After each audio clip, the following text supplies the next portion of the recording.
नमस्कार दोस्तों, मोहित स्टडी आई के सेंटर में आपका स्वागत है। आज हम हिंदी पेडागोजी से संबंधित जो है महत्वपूर्ण क्वेश्चंस देखेंगे। इंपॉर्टेंट क्वेश्चंस होंगे जो सीटेड एग्जाम्स के लिए इंपॉर्टेंट होंगे।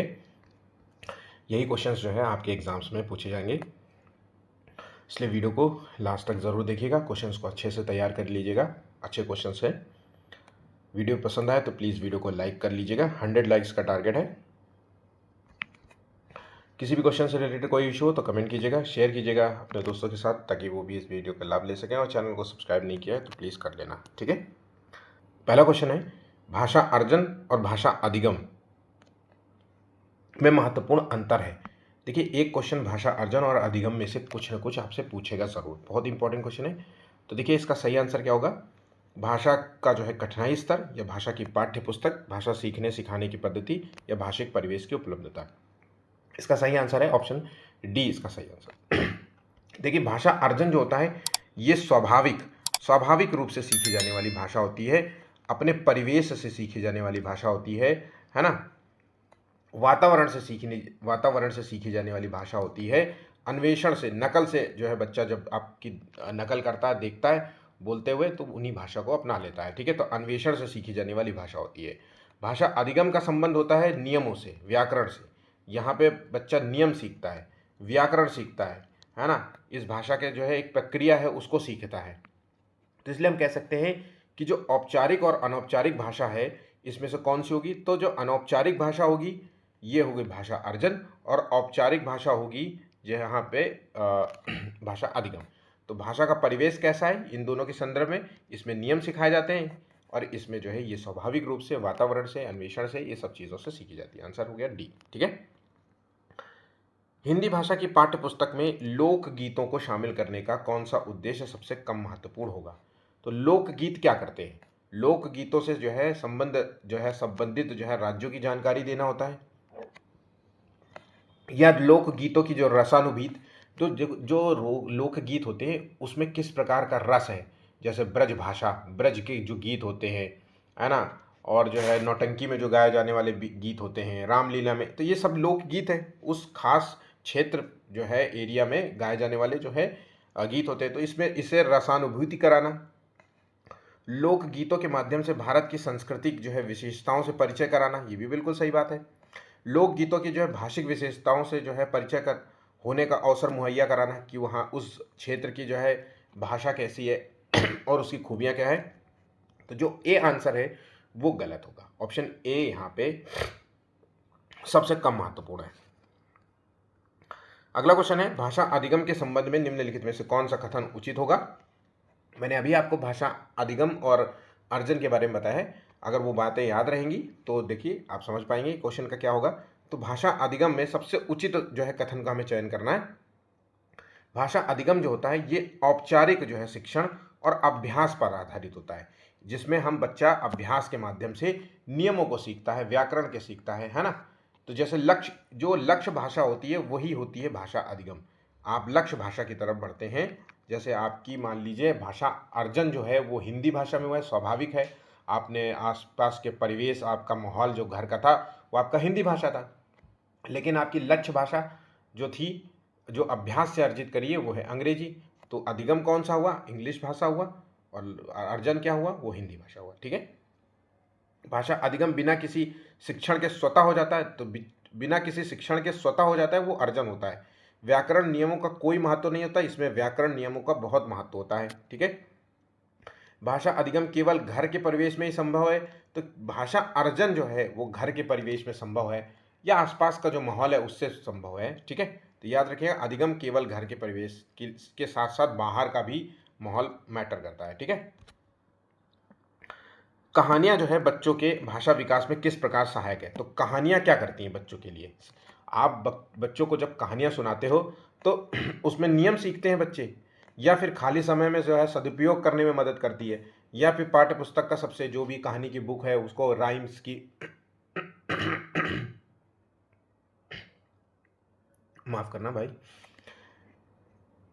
या फिर जो है डी आंसर होगा। तो देखिए, कहानियाँ जो होती है वो बच्चों के संदर्भ में कल्पनाशील बनाती है, उनके अंदर सृजनात्मकता का विकास करती है, चिंतन क्षमता का विकास करती है। तो ऑप्शन यहाँ पे डी इसका सही उत्तर होगा। ठीक है, कहानियाँ सुन करके बच्चा जो है उन कहानियों के बारे में, उन पात्र के बारे में, उन कैरेक्टर्स के बारे में सोचता है और नई कहानी उससे रिलेटेड गढ़ता है। तो आप अक्सर अगर बच्चों को इस तरीके की क्रिएटिविटी से भरना चाहते हैं तो आप एक बेहतर कर सकते हैं कि एक बच्चे को रोज डेली जो है एक कहानी सुनाइए और फिर उस कहानी सुनाने के बाद जो है बच्चे से उस कहानी के बारे में पूछिए कि मुझे फिर से तुमने जो कल कहानी सुनी थी वो उसके बारे में बताओ। तो देखिए बच्चा एक नई क्रिएटिविटी के साथ उस कहानी को सुनाएगा, है ना। तो इससे इससे क्या होगा, तो बच्चे की भाषा जो है, शैली है वो डेवलप होगी, शब्दावलियाँ जो है बढ़ेंगी, है ना, वोकैब जो है डेवलप होगी, ये चीज़ें होंगी। ठीक, पांचवा क्वेश्चन है, भाषा की जो है प्रकृति के संदर्भ में कौन सा कथन उचित नहीं है। तो भाषा का जो नेचर है, भाषा जो है कठोरता से व्याकरणिक नियमों का अनुसरण करती है, या फिर जो है भाषा एक दूसरे से सन्निध फलती फूलती है, या भाषा एक नियमबद्ध व्यवस्था है, या भाषा का जितना अधिक प्रयोग करेंगे उतना ही भाषा की में जो पकड़ होगी उतनी मजबूत होगी। तो यहाँ पे जो अनुसरण नहीं कर रहा है, जो उचित नहीं है, वो जो कथन गलत है, वो है कठोरता से व्याकरणिक नियमों का अनुसरण करती है। ठीक है, ऑप्शन ए यहाँ पे गलत हो जाएगा। बहुभाषिता के संदर्भ में निम्नलिखित में से कौन सा कथन सबसे उपयुक्त होगा। देखिए एक क्वेश्चन आपसे बहुभाषिता के संदर्भ में पूछेगा, बहुत सामान्य सा क्वेश्चन है। एक से अधिक बोली जाने वाली भाषा को हम बहुभाषिता कह सकते हैं। तो बहुभाषिता क्या होता है, ये केवल एक ही भाषा का प्रयोग किया जाता है या विद्यार्थियों की मातृभाषा सीखने में बाधा उत्पन्न करती है। देखिए बहुभाषिता जो होती है वो एक संसाधन है, ये संसाधन के रूप में देखी जाने वाली है ना, पॉजिटिव वे में हमें देखना है बच्चे के। तो विद्यार्थियों में विभिन्न भाषाओं के सीखने के संसाधन के रूप में स्वीकार करना चाहिए। आंसर हो गया ऑप्शन सी। ठीक है, देखिए बहुभाषिता क्या होता है कि भाई इस एक तो पहली बात तो दो भाषा से ज़्यादा जो है, जब कोई ऐसा, ये साइंटिफिकली प्रूफ है कि जिन लोगों को दो से अधिक भाषाएं बोलनी आती हैं उनका आईक्यू जो है, एक सिंगल जो सिंगल भाषा होती है, यूनी जो है लैंग्वेज होती है, जिनके पास जो एक ही भाषा बोलते हैं उनके पास जो है उनसे जो है ज़्यादा उनका आईक्यू होता है जो बाइलिंगुअल होते हैं, जब डबल भाषा बोलते हैं या दो से अधिक भाषा, तीन भाषा का जो है नॉलेज रखते हैं, उनका आईक्यू अच्छा होता है। ठीक है, चलिए नेक्स्ट क्वेश्चन है, भाषा शिक्षण में कौन सा जो है बिंदु सबसे कम महत्वपूर्ण है। तो भाषाई अभ्यास या भाषिक प्रवेश या पाठ्य सामग्री या परीक्षाएं। तो भाषा शिक्षण के संदर्भ में जितना ज़्यादा अभ्यास करेंगे उतना ही जो है भाषा में पकड़ होगी। एक आसपास का कैसा माहौल है, परिवेश है, उस संदर्भ में भाई लोग आपके आसपास कैसा बोलते हैं, अगर हिंदी बोलेंगे तो आप भी हिंदी बोलेंगे, तमिल बोलेंगे तो आप भी तमिल। तो भाषिक परिवेश कैसा है, कैसी लैंग्वेज आप बोल रहे हैं, ये आसपास के माहौल पर डिपेंड करता है। बुक्स आप कैसी पढ़ रहे हैं, नॉवेल्स कैसी पढ़ रहे हैं, कहानियाँ किस तरीके से गढ़ रहे हैं, क्या चीज़ें देख रहे हैं, इंग्लिश वाली मूवीज़ देख रहे हैं कि हिंदी मूवी, ये सारी चीज़ें। तो सबसे कम महत्वपूर्ण जो होगी वो है परीक्षाएं आयोजित कराना, ऑप्शन डी। इनमें से कौन सा जो है प्राथमिक स्तर पर हिंदी भाषा शिक्षण का उद्देश्य नहीं माना जाएगा। तो यहाँ पे देखिए हिंदी भाषा शिक्षण का उद्देश्य नहीं माना जाएगा, संदर्भ के अनुसार अनुमान लगाकर पढ़ने का प्रयास करना, या चित्रकारी को स्वयं की अभिव्यक्ति का माध्यम बनाना, या फिर बच्चों की घर की भाषा और स्कूल की भाषा में संबंध बनाते हुए उसे विस्तार करना, या फिर सुनी गई जो है बातों का ज्यों का त्यों दोहराना। तो देखिए भाषा शिक्षण के संदर्भ में जो आंसर है, जो उद्देश्य नहीं होगा, वो है ऑप्शन डी, इसका सही उत्तर होगा। नवा क्वेश्चन है, उच्च प्राथमिक स्तर पर बच्चों के लिए साहित्य का चयन करते हैं। अगर हम कोई लिटरेचर का चयन कर रहे हैं हायर क्लास के बच्चों के लिए, जैसे कि हम 6, 7, 8, 9, 10 के बच्चों के लिए बात कर रहे हैं, तो आप किस बात पर जो है सर्वाधिक जो है ध्यान रखेंगे। तो रचना की लंबाई होनी चाहिए, जो भी कंटेंट आप साहित्य है उसमें ज़्यादा से ज़्यादा पेजेस हों, या फिर उसमें बहुत सारा जो है मटेरियल लिखा हो, इस पर ध्यान देंगे।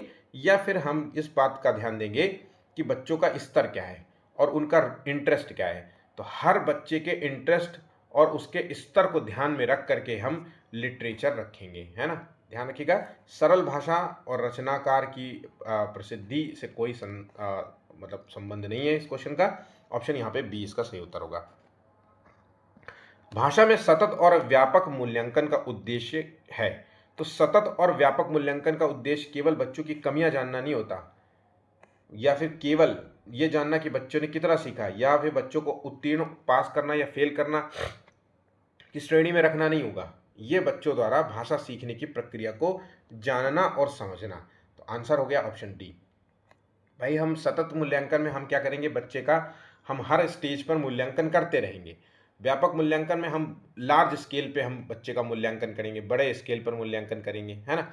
और हम ये जानने का प्रयास करेंगे कि क्या इस बच्चे में क्या इसने मतलब क्या जो है इसने हासिल किया है और क्या इसने हासिल नहीं किया है। जो चीज़ नहीं कर पाया है उसको हम दूर करने का प्रयास करेंगे, मतलब दोबारा से हम उसको समझाने पढ़ाने का जो भी कर सकते हैं हम वो करेंगे। तो बच्चों द्वारा भाषा सीखने के संदर्भ में क्वेश्चन है, तो सीखने के लिए प्रक्रिया को जानना और समझना, ठीक है। भाषा शिक्षण में जो है पाठ्य पुस्तक जो है क्या रोल अदा करती हैं, तो ये अनावश्यक होती हैं जो पाठ्य पुस्तक होती हैं, या फिर एकमात्र संसाधन है, या साध्य है, या साधन है। देखिए 11वें का उत्तर क्या होगा, तो देखिए जो बुक्स होती हैं ये क्या करती हैं, ये एक साधन है, ध्यान रखिएगा। साधन, साधन का मतलब होता है माध्यम। तो बुक्स जो होती हैं वो माध्यम होती हैं, है ना, ये माध्यम है। या फिर हम कह सकते हैं इसका दूसरा रूप कह सकते हैं उपकरण है। नोट कर लीजिएगा, बहुत सारे बच्चे इस क्वेश्चन का आंसर नहीं दे पा रहे होंगे। उपकरण है, तो जो साधन है, ये बुक्स जो होती हैं ये साधन है, माध्यम है। ये एक शिक्षण साधन को हम शिक्षण सामग्री से जोड़ सकते हैं।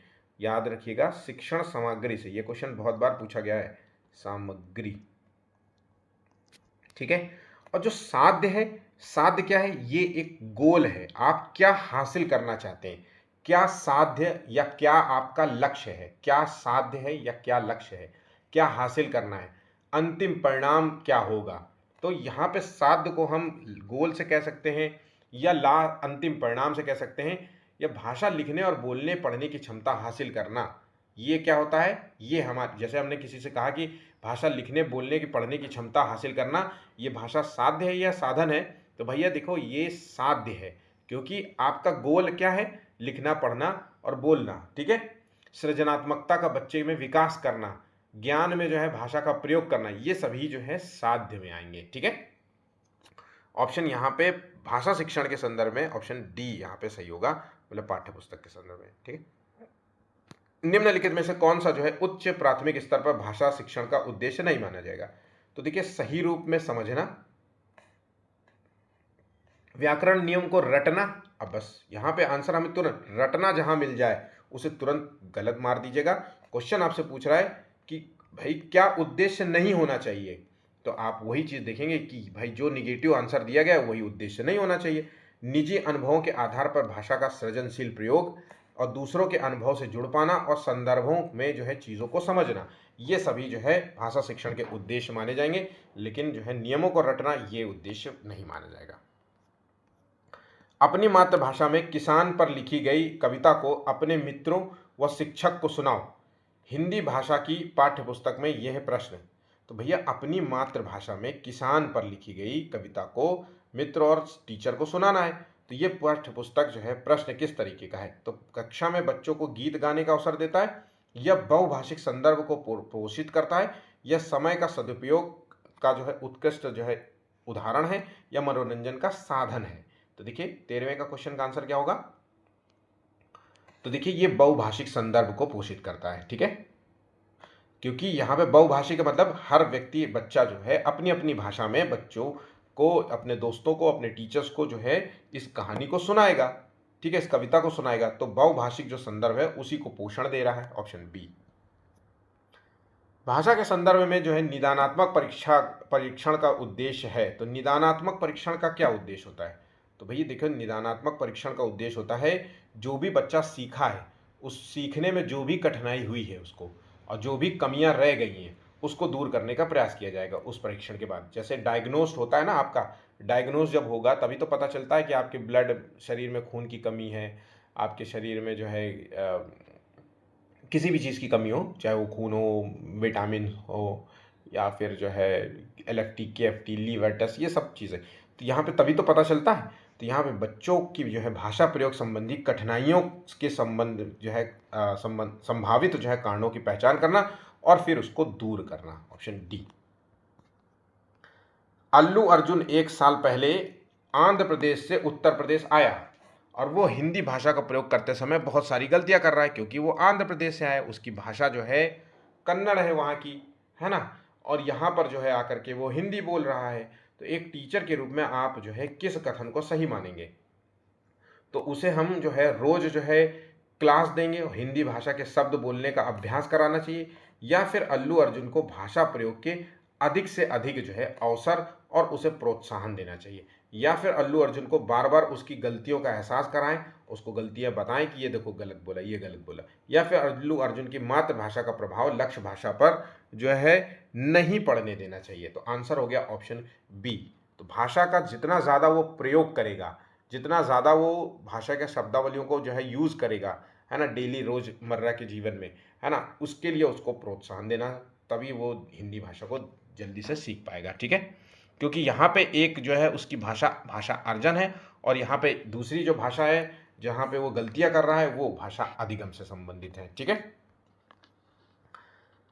हिंदी की कक्षा में प्रायः जो है हिंदी से अलग वाले भाषी वाले बच्चे हिंदी सीखने में बहुत सारी कठिनाइयों का सामना करते हैं, क्योंकि भाई हिंदी से अलग जिनकी हिंदी भाषा ही नहीं है वो इसलिए करते हैं क्योंकि हिंदी की मतलब हिंदी अलग है, उनकी भाषा का जो है स्ट्रक्चर अलग है, तो इसलिए इन दोनों की संरचना में अंतर होने की वजह से ऐसा करते हैं। ठीक है, तो प्रायः हिंदी और उनकी मातृभाषा में ना कि वे मन लगा करके हिंदी नहीं पढ़ते, हिंदी सीखने के प्रति उनमें अरुचि होती है, हिंदी बहुत कठिन भाषा है, ये चीज़ नहीं होगा। Option A. बच्चों में पढ़ने लिखने की कुशलता के विकास में सर्वाधिक सहायक है। तो बच्चों में पढ़ने लिखने की कुशलता के विकास में सबसे ज़्यादा सहायक क्या होगा? सुन करके कार्य करना, सुन सूत्र लेख का कार्य, या कहानी पढ़ करके सवाल बनाना, या प्रदूषण पर निबंध लिखना, या सुलेख का कार्य। तो पढ़ने लिखने की कुशलता के विकास से सर्वाधिक सहायक होगा वो है कहानी पढ़ करके सवाल बनाना। Option B. हिंदी भाषा का आकलन करते समय पोर्टफोलियो बच्चों के बारे में यह बताता है कि, अब पोर्टफोलियो क्या होता है ये आपको पता होना चाहिए। ये एक रिपोर्ट कार्ड होता है जो बच्चे का, हर बच्चे का एक अपना रिपोर्ट कार्ड होता है, और उस रिपोर्ट कार्ड में बच्चे की कमियां होती हैं, उस बच्चे की खूबियां होती हैं, सब सारा संपूर्ण जो है उसका जो है एनालिसिस होता है भाई उस रिपोर्ट कार्ड के माध्यम से, ताकि उन अगर हम कमियों को पहचान जाएं और उस तो फिर उन कमियों को दूर करने का प्रयास करेंगे। तो उस ये बताता है कि क्रमशः उसकी प्रगति किस प्रकार से हो रही है, ना कि माता पिता की भूमिका, टीचर की भूमिका भी क्या जानते हैं, इसकी जगह है कि उसकी जो ग्रोथ हुई है वो किस प्रकार हुई है और क्या कमियां हैं। ठीक है, ताकि उनको दूर किया जा सके। Option D. शिक्षक की स्वयं की भाषा प्रयोग में की कुशलता है। तो बच्चों के भाषा प्रयोग के लिए जो है आदर्श रूप प्रस्तुत करती है, या भाषा प्रयोग का कोई प्रभाव नहीं डालती, या बच्चों को जो है आलंकारिक जो है भाषा प्रयोग के लिए प्रेरित करती है, या बच्चों की भाषा का अनुकरण करने के लिए बाध्य करती है। तो देखिए 19वें का आंसर क्या होगा? ऑप्शन यहाँ पे ए इसका सही उत्तर होगा। तो टीचर की जो स्वयं की भाषा प्रयोग की जो कुशलता है वो बच्चों के भाषा प्रयोग के लिए आदर्श रूप, जैसा टीचर जो है भाषा का यूज करेगा वैसे ही बच्चे भी उस भाषा का प्रयोग करेंगे। ठीक है, तो आदर्श रूप प्रस्तुत करती है। Option A. श्रुति जो है बचपन से ही गुजराती जो है बोल समझ लेती है, वो कभी जो है विद्यालय नहीं जाती। ये उदाहरण किससे समझे? तो भैया देखो वो बचपन से ही चीज़ों को बोल ले रही है। कौन सी भाषा? गुजराती। तो इसका मतलब है जो गुजराती लैंग्वेज है ये उसके अर्धिगम से संबंधित है, अर्जन से, तो ये अर्जन से संबंधित है। ठीक है, नेक्स्ट क्वेश्चन है, भाषा की कक्षा में जो है समाचार पत्र पत्रिकाओं का उपयोग यह सुनिश्चित करता है कि, अब समाचार पत्र पत्रिकाओं का यूज क्या है कि शिक्षण सामग्री का उपयोग हो रहा है स्कूल में, कक्षा में, या फिर जो है बच्चों की भाषा पर जो है समाचार पत्र पत्रिकाओं का प्रभाव पड़े कि डेली जो है पत्र पत्रिकाएं या न्यूज़पेपर पढ़ें, तो उससे जो है उस पर प्रभाव पड़े, या फिर बच्चे जो है मुख्य शीर्षक याद कर ले, या फिर बच्चे जो है प्रमाणित जो है लेख समाचार आदि पर अपनी प्रतिक्रिया देने की क्षमता रखते हैं। तो देखिए समाचार पत्र पत्रिकाएं ये सब पढ़ने से क्या होता है, एक तो बच्चा इन जो है फॉर्मेट्स, इनके बारे में फॉर्मेट्स जो है समझ पाता है कि भाई देखिए लेट जो न्यूज़पेपर है उसमें किस तरीके के फॉर्मेट्स होते हैं, उनमें किस तरीके की शब्दावलियाँ प्रयोग की जाती हैं, तो शब्दावलियों का ज्ञान होता है बच्चे को, है ना। वो एक सही से जो है लेख लिखने के संदर्भ में देखा जाए तो बहुत अच्छा रहता है। ठीक है, तो यहाँ पे ऑप्शन डी इसका सही उत्तर होगा। यही क्वेश्चंस आपके एग्जाम में आएंगे। 15 क्वेश्चंस आपको जो है पैसेज के रूप में मिलेगा। मैं पैसेज आपको डेली कराने की कोशिश करने की सोच रहा हूँ, और इस बार तो नहीं लेकिन नेक्स्ट जो है वीडियो जब भी हिंदी पेडागोजी का पड़ेगा कल या परसों, तो मैं आपको 15 क्वेश्चंस जो है गद्यांश और पद्यांश के भी दूंगा। लेकिन आप लोग एक कमेंट कर सकते हैं कि कितने लोग चाहते हैं कि मैं जो है गद्यांश और पद्यांश से रिलेटेड जो है मतलब वीडियो भी आपको देने लगूँ। मैंने लास्ट टाइम जो है 2026 में फरवरी में जो एग्ज़ाम हुआ था उसमें मैंने करीब करीब जो है 25 जो है गद्यांश और पद्यांश कराए थे। ठीक है, निम्नलिखित में से किस उद्देश्य के लिए प्राथमिक स्तर पर भाषा नहीं सीखी जाती है? तो जीवन की विभिन्न स्थितियों को साधना इस संदर्भ में नहीं सीखी जाती, या भाषा का व्याकरण जो है सीखना, या मन की बात कहना सुनना, या अपने जो है ज़रूरत अपने मतलब अपनी अनेक ज़रूरतों को पूरा करना। तो देखिए 22वें का आंसर ऑप्शन यहाँ पे बी आंसर होगा। 8वीं कक्षा में पढ़ने वाले टीचर अक्सर बच्चों के गलत जो है शब्दों के नीचे शब्द का ठीक रूप जो है लिखकर दोनों में अंतर करने के लिए कहते हैं। इसका मुख्य उद्देश्य क्या है? तो बच्चों को जो है सही वर्तनी की जानकारी देना, या फिर अवलोकन अवलोकन के द्वारा सही वर्तनी की ओर ध्यान जो है खींचना उसका, या फिर लचीला है आकलन को लचीला और सुविधाजनक बनाने की कोशिश करें, या फिर बच्चों को उसकी गलती का अनुभव करा रहे हैं। तो देखिए आंसर होगा अवलोकन के द्वारा सही वर्तनी की ओर ध्यान आकृष्ट जो है करना। ठीक है, ऑप्शन बी इसका सही उत्तर होगा। भाषा की कक्षा में कौन सी जो है शिक्षण युक्ति सबसे कम प्रभावी है? तो भाषा की कक्षा में सबसे कम प्रभावी युक्ति होगी उचित गति और प्रवाह के साथ पढ़ने के बल देना। तो ये तो बहुत ज़रूरी है। शुद्ध उच्चारण पर सबसे ज़्यादा बल देना, बच्चों की रुचि के अनुसार परिचित जो है जो भी विषय है उस पर चर्चा करना, या फिर दूसरों की हस्तलिखित जो है सामग्री पत्र आदि पढ़वाना। तो देखिए यहाँ पे जो सबसे कम प्रभावशाली होगा वो है शुद्ध उच्चारण पे। बच्चों के संदर्भ में हम शुद्ध ज़्यादा जो है इस बात पे ध्यान नहीं देंगे कि बच्चा शुद्ध उच्चारण ही जो है पढ़े। इम्पॉर्टेंट ये है कि बच्चा जो है जो चीज़ पढ़ रहा है उसको सही से गति और प्रवाह के साथ पढ़ रहा है कि नहीं पढ़ रहा है, जो भी पढ़ रहा है उस चीज़ को समझ पा रहा है कि नहीं समझ पा रहा है ना, ये चीज़ें होनी चाहिए। ठीक है, बोलना कौशल में जो है महत्वपूर्ण है। तो बोलना कौशल में महत्वपूर्ण है, तो बोलना किस संदर्भ में? तो मधुर वाणी के संदर्भ में महत्वपूर्ण है, या संदर्भ और स्थिति के अनुसार अपनी बात कह सकना? तो आंसर देखिए ऑप्शन जो है बी इसका सही उत्तर होगा। एक प्रभावी जो है गृह कार्य की सबसे महत्वपूर्ण विशेषता क्या होती है? तो जो एक जो होमवर्क होता है उसकी महत्वपूर्ण विशेषता ये होती है कि वो लंबा और चुनौतीपूर्ण होना चाहिए, या फिर बच्चों के स्तर और सीखने की गति के अनुरूप होना चाहिए। तो देखिए आंसर हो गया हमें मिल गया है, ऑप्शन बी इसका सही उत्तर होगा। केवल रटने पर आधारित नहीं होना चाहिए, या प्रतिदिन अनिवार्य रूप से दिया जाना चाहिए, ज़रूरी नहीं है। बच्चों के स्तर और उसके सीखने की जो क्षमता गति को ध्यान में रख करके ही जो है बच्चों का जो है गृह कार्य दिया जाना चाहिए। भाषा कौशल के संदर्भ में कौन सा जो है कथन उचित है? देखिए 27वें का, तो यहाँ पे भाषा कौशल के कितने प्रकार होते हैं? तो भाषा के जो 4 कौशल होते हैं, एक तो सुनना, बोलना, पढ़ना और लिखना, ये 4 कौशल हैं। ठीक है, और ये चारों कौशल एक दूसरे से संबंधित है। आंसर हो गया ऑप्शन डी, सबसे जो है इंपॉर्टेंट जो है कथन होगा वही यही ऑप्शन डी। आयुषी जो है 5वीं कक्षा में पढ़ाती है, वो बच्चों के को नाम जो है संबंधी कुछ उदाहरण देती है और फिर जो है संज्ञा के बारे में बताती है। आयुष द्वारा प्रयुक्त विधि कौन सी है? तो यहाँ पे देखिए एक टीचर क्या कर रही है, सबसे पहले बच्चों को उदाहरण दे रही है, फिर उसके बाद वो संज्ञा मतलब नियम, व्याकरणिक नियमों की जानकारी दे रही है। तो इसलिए हम इसको कह सकते हैं आगमन विधि। आगमन विधि में पहले टीचर क्या करता है, उदाहरण देता है और फिर उसके बाद नियम देता है, नियम परिभाषा याद कराता है, सूत्र बताता है। इसी का जस्ट उलट जो है पहले बच्चा जो है नियम सीखेगा, फिर जो है उदाहरण सीखेगा, तब हम कह देंगे निगमन विधि। बच्चों की सृजनात्मक लेखन क्षमता के मूल्यांकन के लिए कौन सी गतिविधि सबसे ज़्यादा उपयुक्त मानी जाएगी? तो सृजनात्मकता जो लेखन है, क्रिएटिविटी जो है, राइटिंग की क्षमता का मूल्यांकन करना है, तो क्यों कौन बच्चा कितना बेहतर है, तो ये तभी होता है। हम अक्सर जो है कि कोई बात अपने फेसबुक में कोई जो है रोज़ की दिनचर्या के बारे में पॉलिटिकल कमेंट करते हैं, तो कुछ लोगों की लिखने की क्षमता बहुत बहुत अच्छी होती है। तो अपने विचारों और अनुभवों को जो है लिख पाना, यही सबसे जो है सृजनात्मक लेखन के लिए सबसे उपयुक्त विधि मानी जाएगी। ठीक है, ऑप्शन जो है बी आंसर है। ठीक, 30वां क्वेश्चन है, बंगाली जो है भाषा प्रायः वचन को वचन बोलता है। हिंदी भाषा के टीचर के रूप में आपका सबसे उपयुक्त जो है कदम क्या होगा? तो छात्र को पूरी कक्षा के सामने डांटेंगे या फिर सही उच्चारण का अभ्यास कराते हुए हिंदी और बंगाली की ध्वनियों की तुलना करना बताएंगे। ठीक है, कि हिंदी भाषा में इस ध्वनि को ये बोलते हैं और बंगाली में आप लोग इस तरीके से बोलते हो, तो इसका अभ्यास कराएंगे। ठीक है, तो ऑप्शन यहाँ पे तुरंत हमें मिल गया, ऑप्शन बी इसका सही आंसर होगा। ठीक है, तो इस तरीके के क्वेश्चन आपको हिंदी पेडागोजी में मिलेंगे। बहुत ही अच्छे क्वेश्चन हैं, इनको अच्छे से तैयार कर लीजिएगा भरोसा करके। जो भी पहली बार देने जा रहे हैं बिल्कुल भरोसा करके जो है पेपर्स लगाते जाइए।